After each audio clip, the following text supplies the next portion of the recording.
Party members from across Manitoba are gathered this weekend in Brandon for the provincial NDP's convention, where much of the focus will be on how the party copes with stinging allegations of harassment during its time in government.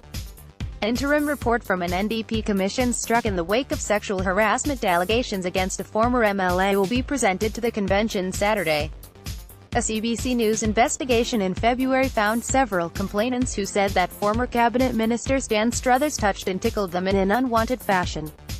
Struthers was dubbed Minister Tickles by many party insiders, and the women who came forward say complaints about his behavior were left unresolved or ignored. Kemlyn Nebbert is one of the commissioners, along with Sandra Delarand, appointed by the Manitoba NDP to investigate systemic failures that allowed incidents of harassment and misconduct to occur within the party. Their report will be delivered at this weekend's NDP convention.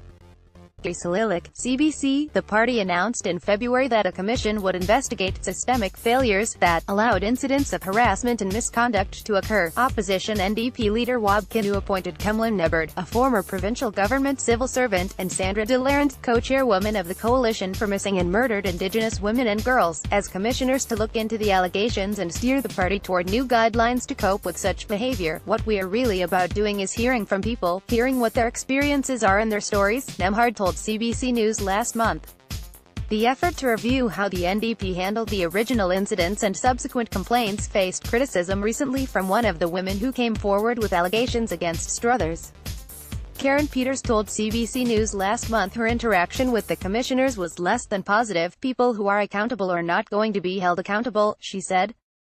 It seemed like they were just going through the motions to say that they've done something. People who are accountable are not going to be held accountable by the commission, says Karen Peters.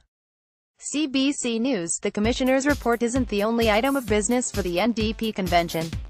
Participants also have a mound of party business and resolutions to work through. The party faithful will debate proposed initiatives such as twinning Highway 59 to the U.S. border, calling on the current progressive Conservative government to restore an NDP policy for reduced class sizes, and urging the Tories to change their carbon tax policy, along with a host of healthcare resolutions. The party will also vote on a new president and treasurer. The convention wraps on Sunday with a speech from Kinew.